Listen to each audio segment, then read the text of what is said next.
Hello viewers, আসসালামু আলাইকুম। কেমন আছেন সবাই? এটি ছিল একটি সর্দিজনিত সমস্যায় ভুগলে কী খেলে এই সমস্যা থেকে কিছুটা মুক্তি পাওয়া যাবে তার জন্য একটি টিপস। এটি ছিল সরিষা ভর্তা।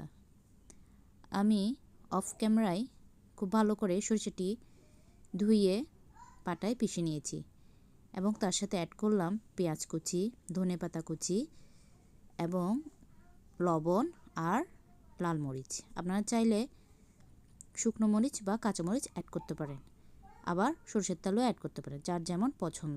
আমি তার সাথে সাথে আরেকটি ভর্তাও বানিয়েছি, সেটা ছিল ঝিঙ্গার ভর্তা। আমি ভালোভাবে সেদ্ধ করে নিয়ে তার সাথে আলু, পেঁয়াজ কুচি, কাঁচা মরিচ, ধনেপাতা অ্যাড করে নিলাম।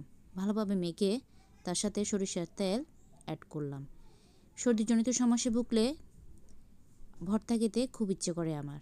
কার কার এই ভর্তা খেতে ইচ্ছে করে সর্দিজনিত সমস্যায় ভুগলে তখন অবশ্যই কমেন্টে জানাবেন।